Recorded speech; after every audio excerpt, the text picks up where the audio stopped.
말씀 창세기 1장 26절, 28절, 26절부터 28절까지 말씀 우리 오늘도 함께 좀 보도록 하겠습니다. 26절 제가 먼저 봉독하고요. 27절, 그다음 28절은 같이 읽도록 하겠습니다. 하나님이 이르시되 우리의 형상을 따라 우리의 모양대로 우리가 사람을 만들고 그들로 바다의 물고기와 하늘의 새와 가축과 온 땅과 땅에 기는 모든 것을 다스리게 하자 하시고,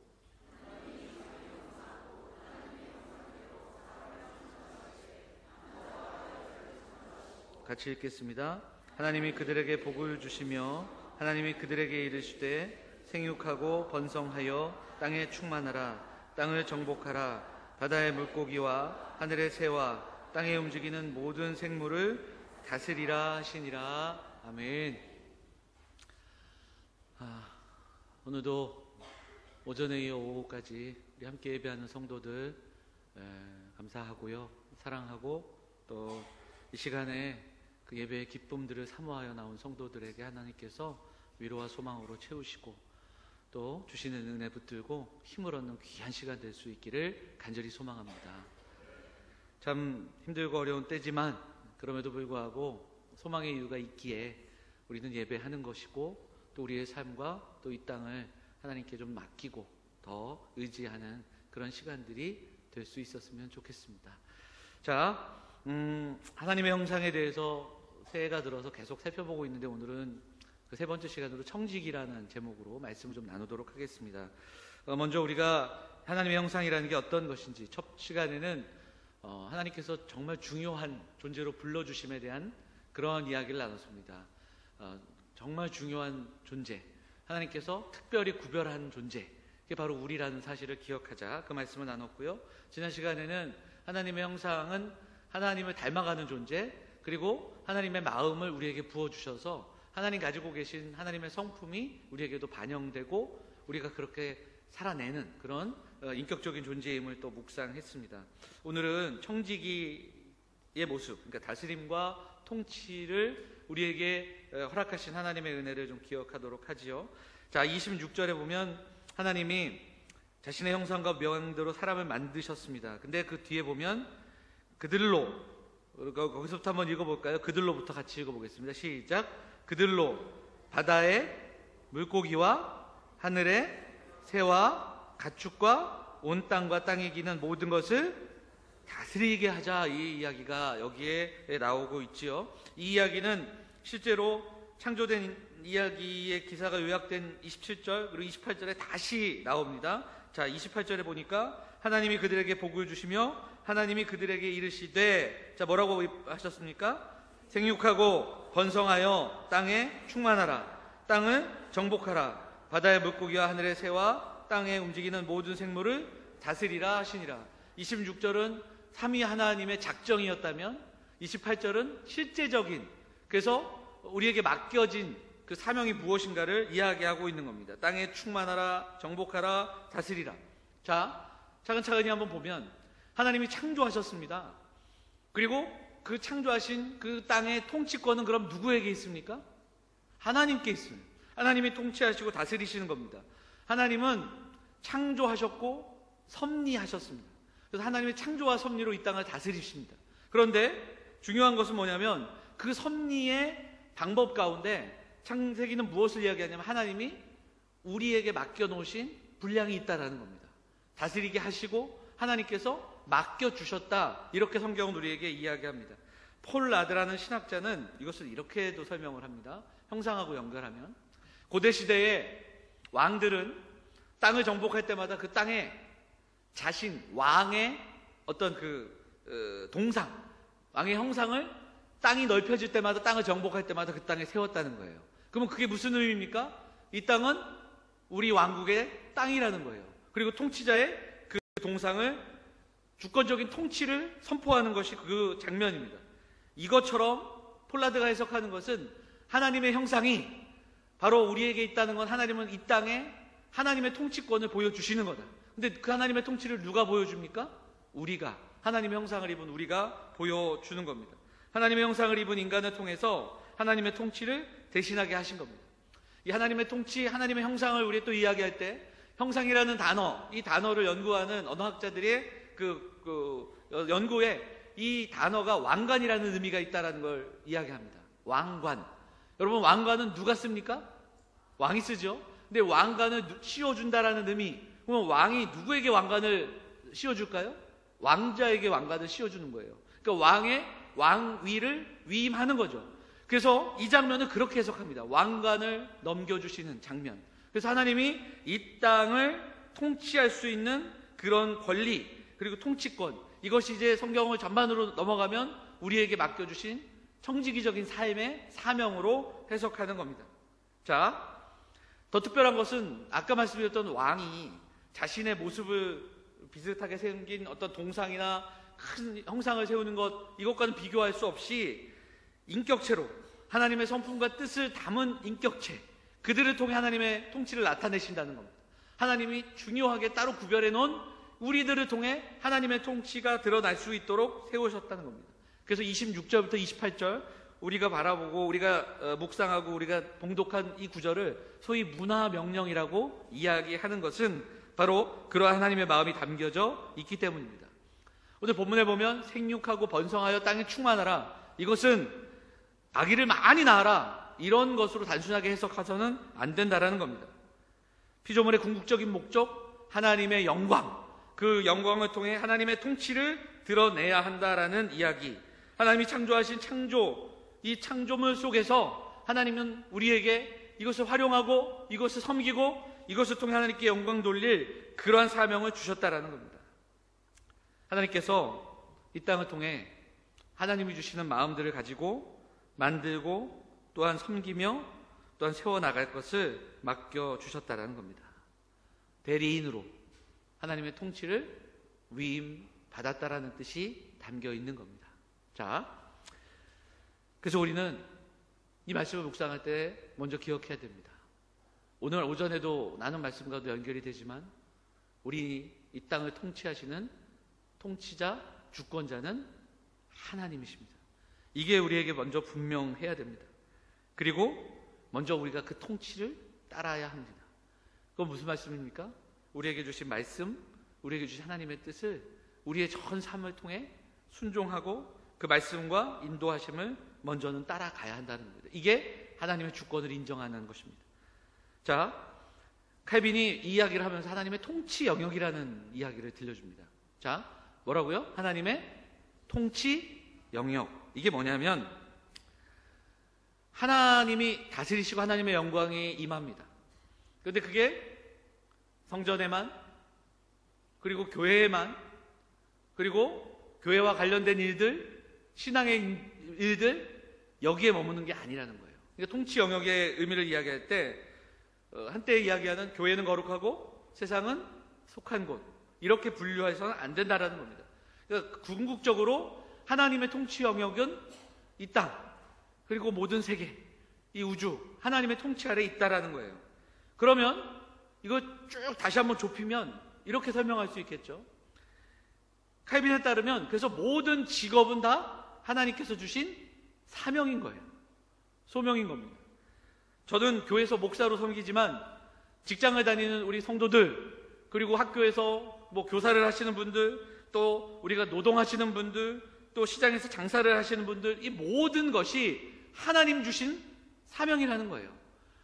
모두가 하나님의 통치 영역 아래 있다라는 말씀입니다.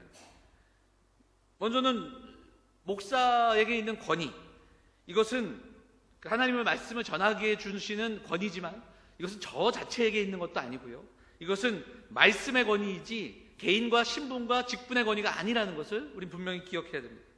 여러분, 내가 있는 영역, 내가 살아가는 그곳이 하나님의 통치의 영역이다, 이것을 분명하게 기억해야 됩니다.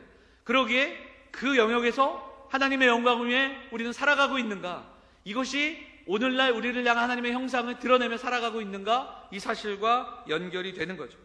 내가 하는 일을 통해, 내가 다니는 직장, 내가 하고 있는 가정의 일, 또 이 모든 일들을 통해 가장 먼저는 하나님의 영광이 드러나는가, 이것이 정말 중요하다라는 사실입니다. 우리는 어떻게 살아가고 있습니까? 자, 하나님이 우리에게 맡겨주셨습니다. 하나님의 성품을 주셨고 특별하게 귀하게 거룩하게 따로 구분하여 우리를 세우셨습니다. 그리고 하나님이 우리에게 위임하신 거예요. 그런데 우리는 정말 그 모든 것들을 자원을 다해서 하나님의 영광을 위해 살아가고 있는가? 우리가 돌아봐야 됩니다. 여러분, 왕자와 거지라는 그 동화 있잖아요. 아시죠? 내용을 제가 설명해야 됩니까? 아니죠. 왕자와 거지 똑같이 생겼는데 왕자랑 거지랑 바꿔 살잖아요. 뭐 그런 얘기잖아요. 영화도 있고요. 근데 거기서 어떤 장면이 있는지 아세요? 왕자가 된 거지가 궁중에 이제 들어가잖아요. 똑같이 생겼어요. 우리나라에도 이런 비슷한 영화가 있었잖아요. 뭐 그런 이야기. 근데 이 왕자가 된 거지가 들어가서 딱 옥새를 쥐어요. 옥새가 뭔지 아세요? 나라 일을 정하는 도장이잖아요. 근데 도장을 가지고 뭐 하는지 아세요? 호두를 까요. 호두를. 나라의 가장 중요한 일을 결정하는 도장을 가지고 그가 호두를 까먹는 데 쓰고 있다는 거예요. 이건 아주 짧게 그냥 지나가는 장면이지만 우리에게 그런 걸 보여주는 겁니다. 그게 뭐냐면 가장 딱딱한 걸 찾아 호두를 까먹기 제일 쉬운 대로 사용하지만 이것은 나라의 가장 중요한 일을 결정하고 거기에 도장을 찍는 거잖아요. 어찌 보면 이건 통치권이 여기에 담겨 있는 거예요. 근데 우리가 이렇게 살아가고 있지 않냐? 이 질문을 우리가 해봐야 된다는 겁니다. 하나님이 형상을 맡기시고 이 땅을 맡기셨어요. 근데 그거 가지고 우리가 호두를 까먹는 거예요. 당장 먹고 싶은 거 먹고 당장 갖고 싶은 것을 가져야 직성이 풀리니까 하나님이 주신 이 놀라운 권세, 더구나 이 땅에 예수 그리스도를 보내심으로 우리가 도무지 감당할 수 없었던 그 죄의 문제를 해결하심으로 다시 우리는 자녀의 권세를 회복하고 자녀의 권세를 누리며 살아야 되는데 정작 우리는 이 주신 권세를 가지고 이 땅에서 그저 오늘 내가 나의 성공, 내 어떤 제목, 내 기도, 그리고 내 건강을 위해, 내 것을 위해 그렇게 사는 우리의 모습이 있다라는 겁니다. 오늘 이 시간 하나님의 형상을 우리가 그렇게 묵상했으면 좋겠습니다. 우리에게 맡겨주신 책임이 분명히 있습니다. 권리가 있고 우리에게 주신 권세가 있습니다. 이것을 살아가는 삶의 현장에서 누리며 선포하며 어느 무엇보다도 하나님의 영광을 위해서 그렇게 선포하며 살아가는 믿음의 사람들 다 되시기를 간절히 소망합니다. 또 하나, 이 하나님의 형상을 통해 우리가 기억해야 될 것 중에 하나는 통치의 방향이 바뀌어지면 안 됩니다. 이게 어떤 말인가? 맡겨주신 것을 관리하고 다스려야 되는데 우리가 오히려 우리에게 맡기신 것을 섬기며 살아가고 있다는 겁니다. 이게 바로 우상입니다. 우상을 숭배하는 겁니다. 하나님 우리에게 정말 많은 것을 주셨는데 정작 피조물을 섬기고 창조된 것을 섬기며 그리고 우리에게 맡기신 것들을 섬긴다는 겁니다. 부의 역사라는 책을 보면 그 존 러스킨이라는 사람이 쓴 글을 인용을 하는데요. 이런 내용이에요. 들어보세요. 금화가 가득 든 가방을 가지고 배에 오른 부자가 있었다. 그런데 출항한 지 얼마 안 돼 폭풍을 만나 배가 침몰될 위기에 처하자 승객과 선원들이 살아남기 위해 바다로 뛰어들었다. 이 부자도 마찬가지로 바다에 뛰어들었는데 그는 목숨을 잃고 말았다. 왜 그런가? 그는 금화가 가득 든 가방을 몸에 묻고 뛰어내렸기 때문이다. 이렇게 이야기합니다. 그리고 질문합니다. 그는 그 금화를 소유했던 것일까? 그 금화가 그를 소유한 것일까? 이렇게 묻고 있습니다. 금화를 소유한 것인가? 금화에 소유된 것인가? 사람이 금을 다스리고 물질을 다스리지 못하면 물질이 사람을 다스린다고 합니다. 그러니까 이게 문제예요. 하나님의 형상으로 지음받아 하나님이 맡기신 이 세상을 살아가는데 통치의 방향, 하나님 그리고 하나님 맡기신 권세 그리고 그것을 가지고 이 땅에 주어진 재화를 활용하고 선용하고 그리고 그것을 통해서 영광을 돌려야 되는데 그것이 바뀐 겁니다. 우리가 다스려야 할 대상이 우리를 다스리고 있는 그런 형태, 그 모습이라는 겁니다. 재물이, 돈이 신의 위치에 있고 재물이, 돈이, 금화가 사람을 다스리는 그 우상의 모습이 우리의 삶 가운데 있다라는 겁니다. 다스려야 할 대상을 섬기지 않으면, 섬기는 것, 다스려야 하는데 섬기게 되면 이것이 우상 숭배임을 말씀하는 겁니다. 우리를 통해 하나님은 이 땅을 다스리게 하셨습니다. 하나님은 우리를 통해 복을 주시며 다스림의 자리에 우리를 세워주셨습니다. 이 땅을 소유한 자들이 아니라 주인이 아니지만 주인의 뜻대로 다스리고 섬기고 그리고 통치의 대리인으로 우리를 불러주셨습니다. 왕관을 씌워 주신 겁니다. 오늘 이 시간에 하나님의 형상을 묵상하면서 우리에게 맡겨진 삶의 책임을 좀 같이 묵상했으면 좋겠습니다. 얼마 전에 MBC에서 휴머니멀이라는 다큐멘터리 프로를 했습니다. 다 보지는 못했지만 저는 인터넷으로 짧게 그 내용들을 좀 살펴보고 또 설교 준비하면서 좀 더 찾아봤는데요. 거기에 보면 상아를 얻기 위해 코끼리를 잡는 사람들의 이야기가 나옵니다. 사냥물 전시를 위해 밀림의 사자를 비롯해 짐승을 사냥하는 헌터들의 이야기가 나오고요. 돌고래 사냥하고 그리고 돌고래들을 잡아 관광 사업에 쓰는 그런 이야기가 나옵니다. 우리에게 맡기신 땅, 우리에게 맡기신 생물들, 그것을 정말 하나님의 뜻 가운데 돌아보고 관리하며 지키고 있는지 우리는 정말 돌아봐야 합니다. 질병에 대한 고통과 공포 속에 살아갑니다. 몇 년에 한 번씩 이렇게 찾아오는 정체불명의 바이러스, 박쥐 얘기도 하고 메르스 때도 그랬지만 야생동물 관련된 이야기도 들려줍니다. 대부분의 과학자들이 인류 멸망을 전쟁이나 질병보다 더 무서운 것을 두는 것이 환경의 문제입니다. 지금 살아가는 이 땅에 겪고 있는 환경의 문제, 열병을 앓고 있음, 플라스틱을 비롯한 쓰레기와 공해와 폐기물들, 이것으로 인해 병들어가는 지구의 이야기를 끊임없이 들려주고 있습니다. 사랑하는 여러분, 하나님은 이 땅을 우리에게 맡겨주셨습니다. 나 혼자 살아가는 것이 아니라 맡겨진 이 땅을 섬기며 가꾸며 또한 하나님 원하시는 그 모습으로 만들어갈 책임이 하나님의 사람들에게는 분명히 있다는 것을 기억해야 됩니다. 또한 이렇게 어려운 때에 성도들은 정말 중요한 지점에서 기도하며 또 이 질병의 문제를 대할 때 우리는 정말 생각해 봐야 됩니다. 말씀 준비하면서 좀 많은 생각을 해봤습니다. 그래서 이런 이야기를 좀 나누고 싶어요. 얼마 전에 어떤 분이 얘기하는데 이 중국에서 시작된 이 질병에 대해서 중국이 교회를 탄압하고 선교사들을 탄압했기 때문에 이 병의 어떤 이야기를 병으로 하나님께 징계받는 것이다, 이런 이야기를 들으면서 좀 마음이 아팠습니다. 그렇게 생각할지라도 여러분 그렇게 말해서는 안 됩니다. 자연과 세상에 예기치 못하는 이 변화가 있습니다. 이 질병 가운데 이렇게 힘들고 어려울 때 고통받는 사람들은 일단 우리의 긍휼이 대상이 돼야 됩니다. 기사를 보면서 여러 가지 생각을 하지만 제가 무언 것을 두둔하고 이런 게 아닙니다. 힘들고 지쳐있는 사람들은 기도와 긍휼의 대상이 돼야 됩니다. 그것이 진짜이든 사실이든, 그리고 우리가 복음을 전하기 위해선 정말 사마리아 사람을 그렇게 대하는, 사마리아 사람이 강도 만난 사람을 대하듯이 우리도 그 마음을 가져야 합니다. 죄와 고통으로 단정짓고 비난해서도 안 됩니다. 하나님께서 이 땅을 고쳐주시기를 소망하고 어려운 가운데 있는 자들이 하나님의 긍휼을 입을 수 있도록 우리가 정말 간절함으로 기도해야 합니다. 유세비우스라는 사람이 쓴 교회사를 보면요, 그 교회사의 이야기가 있습니다. 로마에 전염병이 창궐했던 때가 있습니다. 한 160년 이 정도로 기록이 되는데요, 그때 정말 엄청난 사람들이 죽은 기록이 나오는데 그때 기록을 그 한 부분 중에 이교도들과 기독교인들의 차이점을 기록한 것이 있습니다. 지금보다 더 수많은 사람들이 죽어나가는 그때 이렇게 기록이 되어 있습니다. 그냥 읽어드리겠습니다. 이교도들은 병든 자를 내쫓았고 서로를 경멸하고 아직 숨이 남아있는 사람도 성 밖으로 버렸다.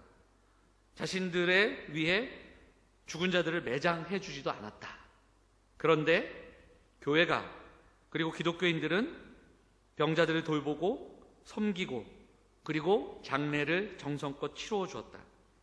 초기 그리스도인들은 그들이 모이는 그 공동체가 적어도 이 땅 가운데 가장 안전한 곳임을 삶으로 증명해냈다. 그들은 그 공동체의 일원이 되면 죽음 앞에서도 외롭지 않을 것에 대한 소망을 준 사람들이었다.